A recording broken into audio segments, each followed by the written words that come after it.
स्वागत है आप सभी का नई कहानी में। आज की हमारी कहानी है माँ तुम अपना सामान पैक करो और चारों बेटियों के साथ निकल जाओ मेरे घर से। अब हम तुम्हें अपने घर में नहीं रख सकते। बेटे की बात सुनकर बूढ़ी माँ, जिसकी चार चार बेटियां हैं, वह स्तब्ध रह गई। आंखों में आंसू भरकर गायत्री जी कहती हैं, बेटा मैं कहाँ जाऊंगी चार चार बेटियों को लेकर। तुम ही तो मेरा एकमात्र सहारा हो। तुम्हारे अलावा अब मेरा इस दुनिया में सहारा देने वाला कोई नहीं है। अगर तुम मुझे और मेरी बेटियों को घर से निकाल दोगे तो हम कहाँ जाएंगे, कहाँ रहेंगे, क्या खाएंगे और मैं किस तरह से बेटियों का विवाह करूँगी। गायत्री जी की बात सुनकर बहू भागती हुई आकर कहती हैं, हमने ठेका नहीं ले रखा है तुम्हारा और तुम्हारी बेटियों का। तुम सब गांव के गवारों को अपने पास रखकर मुझे कितनी बेइज्जती सहन करनी पड़ती है, ये तो मैं जानती हूँ। अब नहीं सहूँगी। मैं हाईफाई सोसाइटी में रहती हूँ। मेरी सारी सहेलियाँ हाईफाई सोसाइटी की हैं। तुम लोगों की वजह से मैं उन्हें अपने घर में नहीं बुला पाती हूँ। तुम लोगों को देखकर वे लोग मुझ पर हंसेगी, इसलिए निकल जाओ मेरे घर से। अब मुझे फ्री होकर रहने दो। बेटा तुम्हारा इतना बड़ा घर है, उसमें पीछे एक कमरा मुझे दे दो। मैं तो वैसे भी तुम्हारे इतने बड़े घर में नहीं आती हूँ। मेरी बेटियाँ भी नहीं आती हैं। जैसे तुम लोग कहते हो हम उसी तरह से रहेंगे। फिर भी हमें घर से निकाल रहे हो। पिताजी के जाने के बाद एक तुम ही तो अपनी बहनों का सहारा हो। और भूल गए क्या, पिताजी के मरने के समय तुमने उन्हें क्या वादा किया था कि अपनी माँ का ख्याल रखोगे, बहनों की पढ़ाई करवाओगे और उनकी शादी भी करोगे। और मुझसे भी यही कहकर तुमने गांव की ज़मीन बिकवा दी थी कि मुझे और अपनी बहन को शहर लेकर चलोगे, उन्हें अच्छे से पढ़ाओगे और फिर उनकी शादी की जिम्मेदारी भी निभाओगे। इसी वजह से मैंने तुम्हारे कहने पर गांव का घर और ज़मीन दोनों बेच दी कि चलो उनके पिताजी के बाद बड़ा भाई हैं अपनी बहनों को संभालने के लिए। लेकिन तुम अपनी सारी जिम्मेदारी से पीछा छुड़ाना चाहते हो।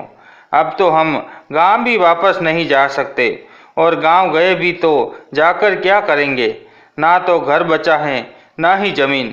तभी बहू उनके कमरे से एक बैग में सारे कपड़े पैक करके दरवाजे के बाहर फेंकते हुए कहती हैं, मयंक अगर तुम्हारी माँ इस घर में एक दिन भी अपनी बेटियों के साथ रुकी तो समझ लेना मैं इस घर को छोड़कर अपने मायके चली जाऊंगी। मैंने तुमसे इसलिए शादी नहीं की कि तुम्हारी चार चार बहनों और बूढ़ी माँ को अपने साथ रखूं। अगर तुम्हें अपनी बहनों और माँ को अपने साथ रखना है तो मैं चली अपने मायके और अपने डैडी से कह दूंगी कि अपने दामाद की जगह बिजनेस पार्टनर किसी और को बना ले।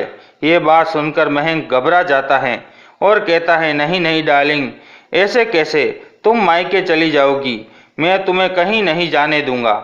अगर तुम इस घर से चली जाओगी तो मेरा क्या होगा। मयंक ये बहुत अच्छी तरह जानता था कि आज वह रेखा के डैडी की वजह से ही इतने बड़े बंगले में रह रहा है। उनके बिजनेस में पार्टनर हैं, बड़ी बड़ी गाड़ियां हैं। ये सारी शान शौकत रेखा के पिता की वजह से ही हैं। अगर रेखा मायके चली गई और उसके डैडी मुझसे नाराज हो गए तो मेरा तो सारा ऐशो आराम छीन जाएगा। दरवाजे पर पड़े हुए बैग को उठाकर माँ के हाथ में थमाते हुए मयंक कहता है, माँ तुम्हें सुनाई नहीं दिया बहू ने क्या कहा है। अभी भी घर की दहलीज पर खड़ी हुई हो, निकल जाओ अपनी बेटियों को लेकर। गायत्री जी की बड़ी बेटी गौरी, जिसकी उम्र 20 वर्ष है, कहती है, भैया आप माँ के साथ ऐसा व्यवहार नहीं कर सकते हैं। बड़ा भाई तो पिता के समान होता है। बचपन में हम सभी लोग साथ में खेले हैं। मुझे तो अपने भाई पर कितना गुमान था, लेकिन आपके व्यवहार को देखकर मन बड़ा दुखी हो गया। मुझे तो लगा था कि पिताजी के जाने के बाद आप हम सबकी जिम्मेदारी बहुत अच्छे से निभाओगे। और माँ और पिताजी ने तुम्हें कितनी मुश्किलों से पढ़ाया है। घर के सबसे बड़े बेटे हो, तुमसे हम सबकी बड़ी उम्मीदें थी। आज तुम्हारे पास सब कुछ है, इतना बड़ा बंगला जैसा घर है, बड़ी बड़ी गाड़ियाँ हैं, खूब सारा पैसा है, तो क्या अपनी बूढ़ी माँ और बहनों को नहीं रख सकते हो। चिल्लाते हुए बहू कहती हैं, हाँ हाँ, तुम्हारी अकेली माँ और बेटियाँ होती तो घर के किसी कोने में रख भी देते। पूरी की पूरी पलटन साथ में लेकर चलती हैं तुम्हारी माँ। अब 4-4 बेटियों को रखना मेरे बस का नहीं है।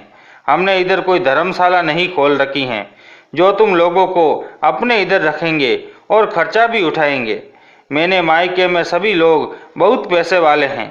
कभी कभार वह हम लोगों से मिलने आते हैं और तुम लोगों के बारे में पूछते हैं तो मुझे बताने में बड़ी शर्म आती है। कभी भी मैंने उन लोगों को ये नहीं बताया कि तुम लोग हमारी ननद हो या ये बुढ़िया हमारी सास है, क्योंकि कहीं से भी तुम लोग हमारे स्टेटस के नहीं लगते हो। इसलिए अब तुम लोग मेरे घर से भी निकल जाओ। ये घर मेरे डैडी का दिया हुआ है। इसमें सिर्फ मेरा पति और मैं रह सकती हूँ। मेरे पिताजी का इतना बड़ा कारोबार है जिसके बारे में तुम लोग सोच भी नहीं सकते। दरअसल रेखा को यही चिंता थी कि कहीं ऐसा न हो कि उसका पति मयंक अपनी माँ और बहनों के प्यार की वजह से कहीं पिघल ना जाए और उनकी पढ़ाई लिखाई के खर्चे और शादी ब्याह का खर्च उठाने के लिए तैयार हो जाए। इसलिए रेखा पहले ही ये प्लान बना देती है कि इन माँ बेटी को घर से निकालना ही बेहतर है। और ये सब करने के लिए वह मयंक को भी धमकी देती हैं कि अगर तुम मेरी बात नहीं मानोगे तो मैं तुम्हें अपने डैडी के बिजनेस से निकलवा दूंगी। मयंक को पैसा और शान शौकत बहुत ज़्यादा पसंद है। वह अपनी ज़िंदगी के ऐशो आराम के लिए माँ और बहन को छोड़ सकता है, लेकिन अपनी ज़िंदगी के ऐशो आराम नहीं छोड़ सकता। थोड़ा बहुत मयंक अगर माँ की तरफ खींचता भी है तो वह उसे अपने डैडी की धमकी देकर उसकी तरफ कर लेती हैं। रेखा बहुत अच्छी तरह से जानती है कि मयंक को ऐशो आराम की ज़िंदगी बहुत ज़्यादा पसंद है और अपनी बूढ़ी माँ और बहनों की वजह से वह लग्जरी लाइफ कभी नहीं छोड़ेगा। रेखा कहती है, माँ जी अभी भी कुछ बचा है क्या? उठाओ अपना सामान और निकल जाओ मेरे घर से। भाभी अब आप एक भी शब्द मत बोलिए, बहुत बेइज्जती कर ली माँ की। अब कुछ कहा तो मुझसे बुरा कोई नहीं होगा। आहो देखो तो सही तुम्हारी बहन के नखरे। गुरूर तो ऐसा भरा है जैसे कहीं की महारानी है। महारानी हूँ या नहीं हूँ, लेकिन आपकी फालतू की बातें अब नहीं सुनूंगी। जब तक आपके घर में रह रही थी मैंने और मेरी माँ ने बहुत कुछ सहन किया है। तुम्हारे घर के सारे काम भी हम चारों बहनें ही करती थी। मेरी छोटी बहन जिसका अभी बचपन भी नहीं गया है, मात्र 15 साल की हैं, वह भी तुम्हारे पूरे घर की साफ सफाई करती थी। मैं पूरा रसोई संभालती थी। माँ तुम्हारे फूल पौधों के पानी देती थी, कुछ फोकट में नहीं करती थी। तुम हमें अपने घर में, अब इन्हीं कामों के लिए तुम्हें माली रखना पड़ेगा, साफ सफाई वाला रखना पड़ेगा, तब जाकर तुम्हें हमारी कीमत पता चलेगी। और भैया आपकी पत्नी तुम्हारी बहनों से और तुम्हारी बूढ़ी माँ से इतने सारे काम करवाती थी, लेकिन तुम एक शब्द भी नहीं कहते थे। वैसे भी साथ में रखकर आपने हमारी कोई भी इज्जत नहीं की।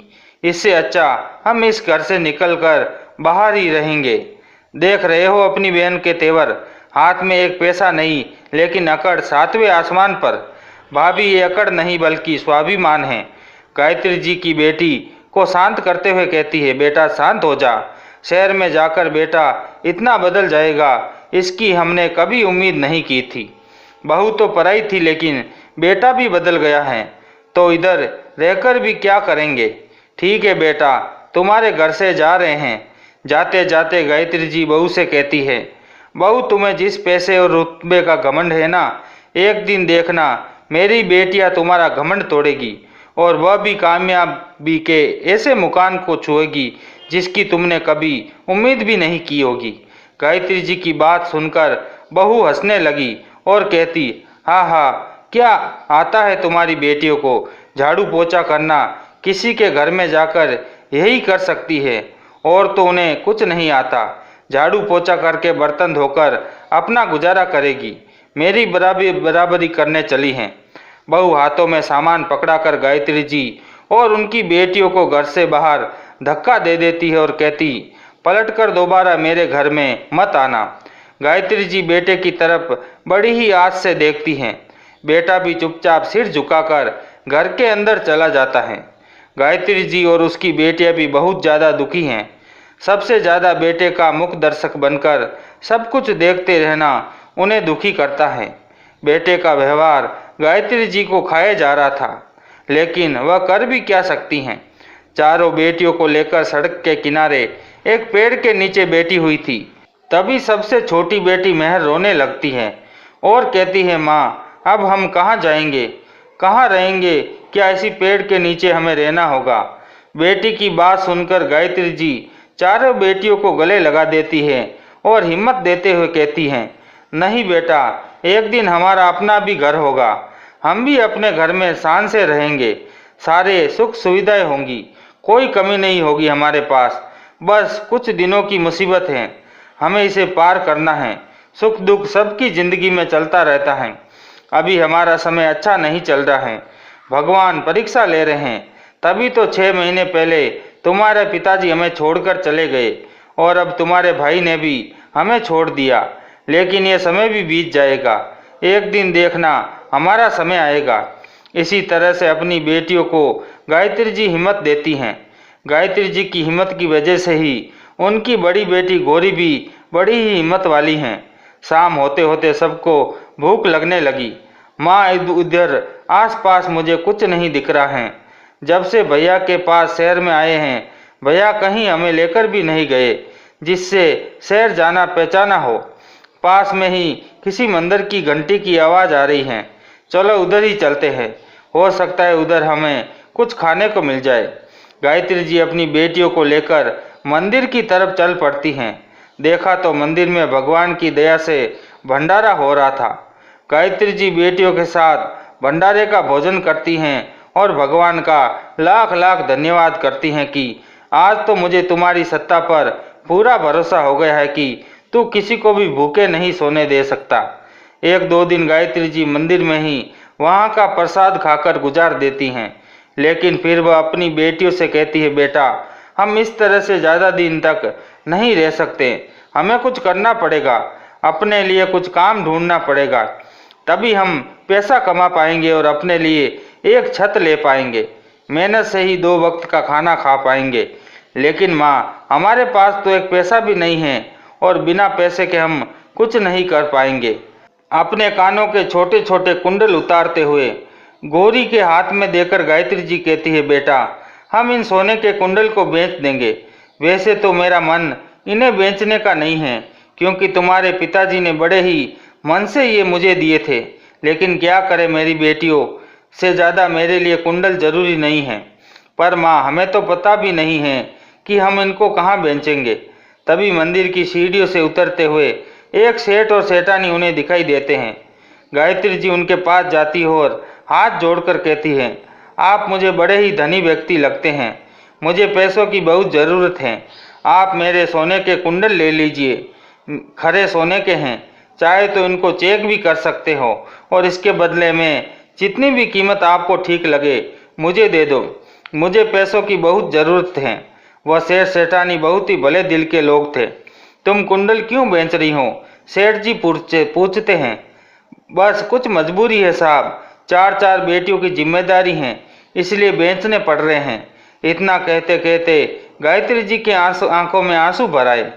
कहाँ है तुम्हारी बेटियाँ?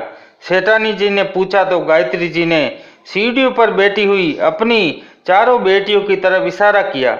सेठ जी पूछते हैं, तुम इन पैसों से क्या करोगी? इससे तो कुछ दिनों का ही खर्च चलेगा। मैं सब्जी का ठेला खरीद लूँगी और अपनी बेटियों के साथ सब्जी बेचूंगी। सेठ सेठानी गायत्री जी की मजबूरी को बहुत अच्छी तरह समझ रहे थे। बेचारी 4 बेटियों को लेकर कहाँ जाएगी। वह कुंडल खरीदने के लिए तैयार हो जाते हैं और उनके बदले में उन्हें 5,000 रुपये देते हैं। 2 दिन बाद सेठ सेठानी फिर से मंदिर आते हैं तो देखते हैं कि गायत्री जी ने वहीं मंदिर के पास ही एक सब्जी का ठेला लगाया हुआ है, जिस पर सभी ताज़ी सब्जियां रखी हैं और अपनी बेटियों के साथ सब्जियां बेच रही हैं। गायत्री जी की ईमानदारी को देखकर सेठ सेठानी उनके पास जाते हैं, जिन्हें देखते ही गायत्री जी कहती हैं, अरे साहब बताओ आपको क्या सब्जी चाहिए? आपने हमारे ऊपर इतना एहसान किया है, हम आपको ऐसे ही सब्जी दे देंगे। नहीं नहीं, हम सब्जी लेने नहीं आए, बल्कि तुमसे कुछ कहने आए हैं। अगर तुम बुरा ना मानो तो बेटियों के साथ मेरे घर में आकर रह सकती हो। दरअसल हम दोनों पति पत्नी बहुत बड़े घर में अकेले रहते हैं। हमारी कोई संतान नहीं है। शादी को पूरे 50 वर्ष हो गए हैं। खाली घर काटने को दौड़ता है। घर में पैसों की कोई कमी नहीं है, लेकिन घर में ना तो कोई बात करने को है और ना ही कोई अपना। तुम्हें मेरी ज़रूरत है और मैं भी चाहता हूँ कि तुम्हारे जैसे ईमानदार लोग मेरे घर में आकर रहे। साहब, मैं बिना कुछ काम धाम के आपके घर में फोकट में नहीं रह सकती हूँ। अगर आपके घर में कुछ काम हो और आप मुझे काम के बदले पैसे देंगे तो आपके घर में रहूंगी।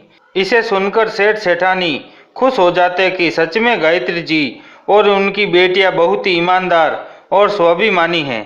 उन्हें मुफ्त का रहना और खाने को मिल रहा है, लेकिन फिर भी उसे स्वीकार नहीं किया। मेरा घर बहुत बड़ा है और बहुत सारे काम भी हैं। मेरा रसोइया काम छोड़कर चला गया है। मेरी पत्नी को खाना बनाने में बड़ी दिक्कत होती है। अगर तुम्हें खाना बनाने का और साफ सफाई का काम आता हो तो मेरे घर में आकर रह सकती हो। बहुत सोच विचार करने के बाद गायत्री जी अपनी बेटियों से सलाह मशवरा करती हैं। गौरी ये निर्णय लेती हैं कि माँ, हमें काम भी मिल रहा है और रहने के लिए छत भी मिल रही है, तो अच्छा है कि हम सेठ जी के घर चलते हैं। काम भी करते रहेंगे और इसके बदले हमें पैसे भी मिलेंगे। ठीक है सेठ जी, आज तो नहीं, कल से हम आपके घर आ जाएंगे। आप बता देना हमें कहाँ आना है। ठीक है, हम आपको कल खुद ही लेने आ जाएंगे। इधर ही हमें मिल जाना। इतना कहकर सेठ सेठानी घर के लिए चले गए। तभी मंदिर में गायत्री जी के बहू बेटे भी आते हैं और गायत्री जी को उनकी 4 बेटियों के साथ सब्जी का ठेला लगाते हुए देखते हैं।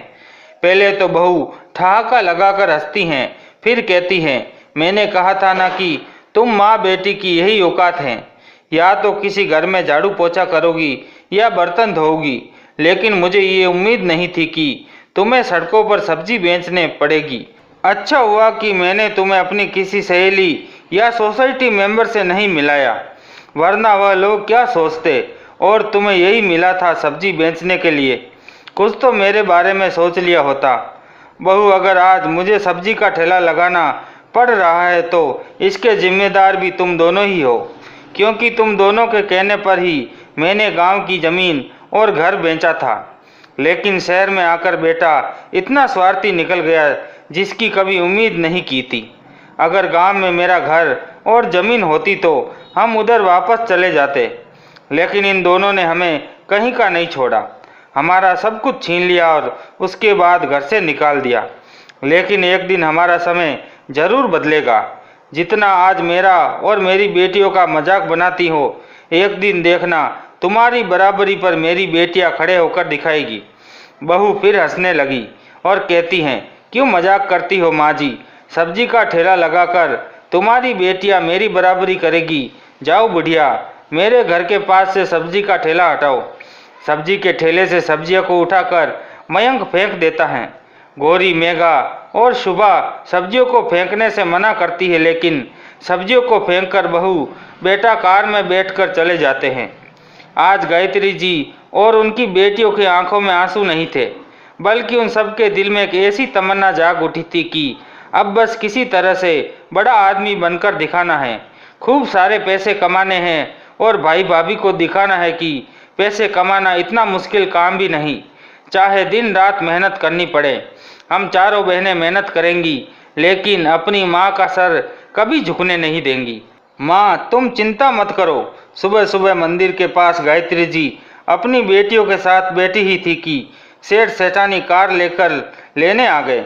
भगवान के दर्शन करने के बाद उन सबको अपने घर ले गए। सच में सेठ जी का घर बहुत बड़ा था, लेकिन उस घर में रहने वाले सिर्फ 2 ही सदस्य थे। बाहर की तरफ एक पोर्शन बना हुआ था जो कि उनके घर के रसोइयों का था। गायत्री जी बेटियों के साथ उस पोर्शन में रहने लगती हैं। एक दिन सेठानी देखती हैं कि गायत्री जी की दोनों बड़ी बेटियां घर का सारा काम निपटाने के बाद फटी पुरानी सी किताबों से कुछ पढ़ने की कोशिश कर रही हैं। क्या पढ़ रही हो बेटा? कुछ नहीं मैडम जी, ये मेरी पुरानी किताबें हैं। पढ़ने का बहुत शौक है, लेकिन पढ़ाई बीच में ही छूट गई, इसलिए अपनी पुरानी किताबों को पढ़कर मन बहला लेती हूँ। क्या तुम्हें पढ़ने का शौक है? तुमने पहले क्यों नहीं बताया? कल ही हम तुम्हारा किसी अच्छे कॉलेज में एडमिशन करवा देते। तुम्हारा ही क्यों, तुम चारों बहनों का कॉलेज और स्कूल में एडमिशन करवा देंगे। आराम से पढ़ाई करना। सेठानी जी की बात सुनकर चारों बेटियों की आंखों में खुशी की चमक दौड़ गई।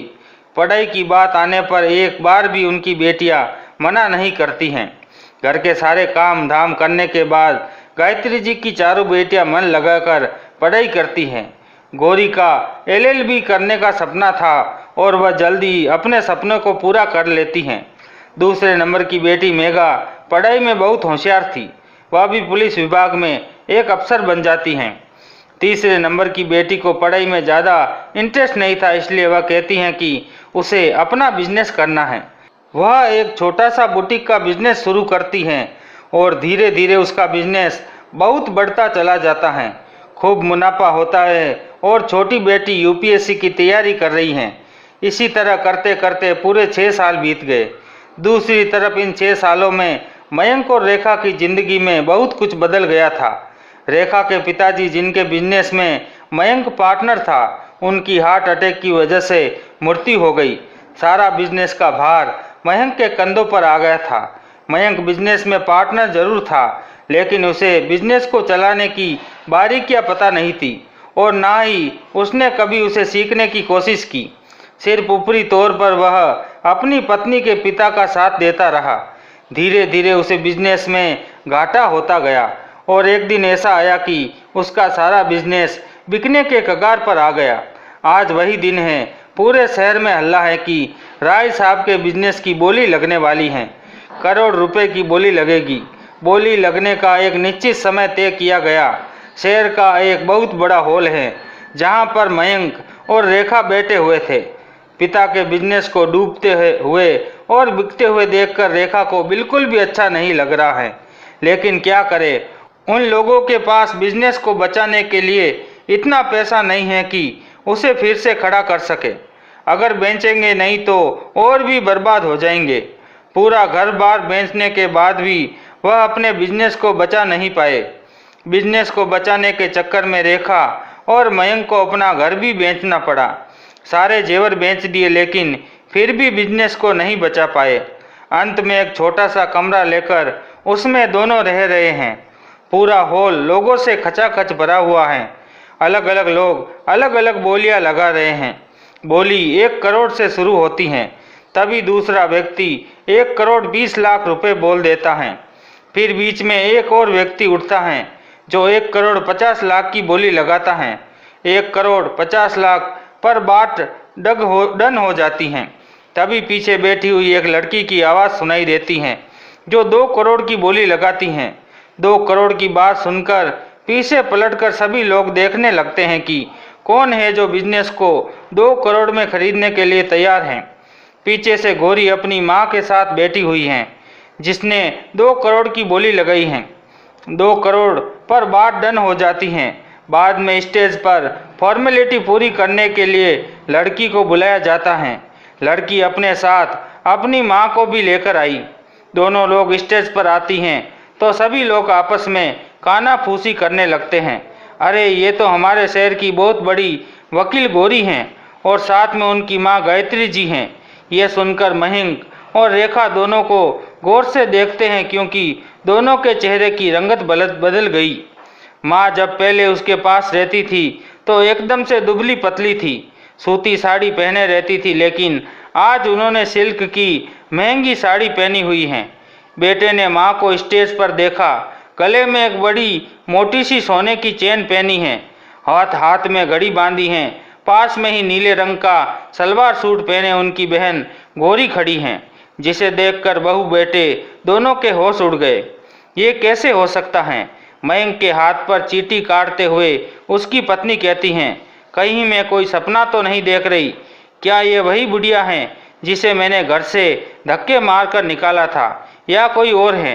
अरे ये तो मेरी माँ और बहन गौरी हैं, जिसने हमारा डूबता हुआ बिजनेस खरीदा है।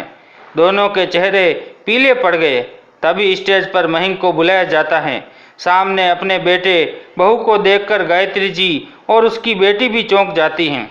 थोड़ी ही देर में सारी फॉर्मेलिटी होने के बाद महंग बिजनेस के सारे कागजात गौरी को हैंड ओवर कर देता है। तभी गौरी का ड्राइवर आता है और कहता है, मेम साहब चलिए बाहर, कार खड़ी हुई है, हम आपका ही इंतज़ार कर रहे थे। शहर के सबसे बड़े डॉक्टर का केस आपके पास आया है, वह सभी आपका इंतज़ार कर रहे हैं, जल्दी कीजिए। फॉर्मेलिटी पूरी होने के बाद गौरी माँ का हाथ पकड़कर कार के पास ले जाने लगती हैं। गायत्री जी और उसकी बेटी के पास इतना सारा पैसा और रुतबा देखकर बहू रेखा के होश उड़ गए। बुढ़िया जो सब्जी का ठेला लगाती थी इतनी आगे बढ़ गई कि उसे विश्वास नहीं हो रहा था, लेकिन आज जो उसकी आंखों के सामने हुआ वह सच था। तभी उसकी बहू कहती हैं, अब तुम खड़े खड़े मेरा मुंह क्या ताक रहे हो? अपनी माँ बहन के पास इतना सारा पैसा है, जाओ मेरे पिताजी के डूबते हुए बिजनेस को बचाने के लिए उनके आगे हाथ पैर जोड़ो, गिड़गिड़ाओ और पैसे मांगो, मेरे पिताजी के बिजनेस को फिर उठाओ। मैं ऐसा कैसे कर सकता हूँ रेखा? बहुत सवाल पहले उन्हें घर से धक्के मारकर निकाल दिया था, अब किस मुंह से उसके पास जाऊंगा? क्यों, आज तुम्हारी माँ के पास इतना पैसा है तो क्या वह अपने बेटे की मदद नहीं करेगी? तुम उनके बेटे हो, जब तुम्हें रोता गिड़गिड़ाता हुआ देखेगी तो जरूर तुम्हारी मदद करेगी। उनका दिल पिघल जाएगा। भागते भागते बहू और बेटा उनके पास आते हुए और कहते हैं, माँ मुझे माफ़ कर दो, मैंने आपके साथ अच्छा नहीं किया। घड़ियाली आंसू निकालते हुए रेखा भी कहती हैं, माँ जी माफ़ कर दो अपने बेटे को, देखो कितना परेशान है। भाभी की बात सुनकर गौरी को बहुत गुस्सा आ जाता है। वह कहती है, अच्छा भाभी, जब आप लोगों ने हमें घर से धक्के मारकर निकाला था तब हम भी परेशान थे, आप लोगों ने हमारी मदद नहीं की थी, तो आज हमसे अपनी मदद की उम्मीद कैसे कर सकती हो? और भाभी, तुम्हें तो अपने पैसों का बहुत घमंड था, आज कहाँ गया तुम्हारा पैसों का घमंड? जहाँ मुझसे बात करना तक तुम्हें गवारा नहीं था, आज मेरे सामने हाथ जोड़कर पैसों के लिए गिड़गिड़ा रही हो। तभी गायत्री जी बेटे के गाल पर एक थप्पड़ लगाती हुई कहती हैं, क्यों बेटा, तुम्हारे घर से जाते वक्त मैंने कहा था ना कि समय किसी का एक जैसा नहीं रहता। मैंने कहा था कि एक दिन मेरी बेटियां तुम्हारे बराबर खड़ी होकर दिखाएगी, और आज देखो मेरी बेटियां तुमसे बहुत आगे निकल गई हैं। तुम्हें अपने पैसे और अपने स्टेटस का बहुत ज़्यादा घमंड था, तो देखो पूरे शहर में मेरी बेटियों के चर्चे हैं। सभी लोग गर्व के साथ ये बताते हैं कि वह देखो गायत्री जी, जिनकी 4 बेटियां हैं।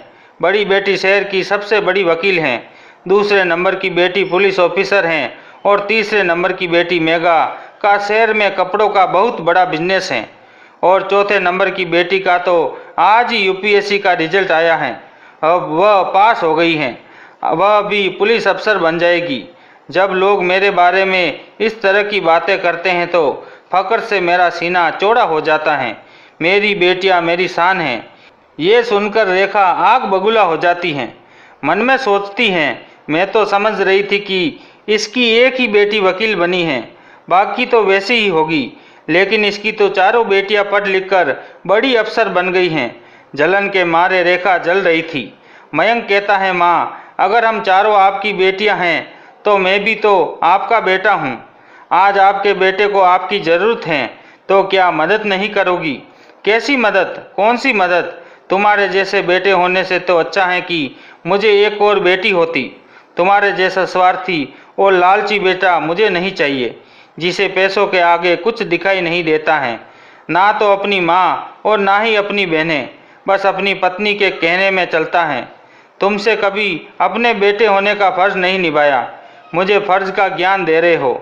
मैंने तुम्हारे लिए क्या क्या किया है, इसकी लिस्ट अगर निकाल दे दूं तो गिनतियां करते रह जाओगे, इसलिए हट जाओ मेरे रास्ते से। जिस माँ का सब्जियां बेचना भी तुम्हें गवारा नहीं था, कभी ये चिंता नहीं हुई कि माँ को घर से निकाल दिया तो क्या खाएगी, बाहर अनजान शहर में कैसे रहेगी। इसलिए अब मुझसे किसी तरह की उम्मीद मत रखना, और बहू ध्यान रखना, कभी भी पैसे का घमंड मत करना, क्योंकि घमंड किसी का नहीं चलता। पैसा तो हाथ का मैल है, आज है कल नहीं है। तभी एक और लंबी सी गाड़ी आती है, जिसमें से गायत्री की तीनों बेटियां उतरकर बाहर निकलती हैं।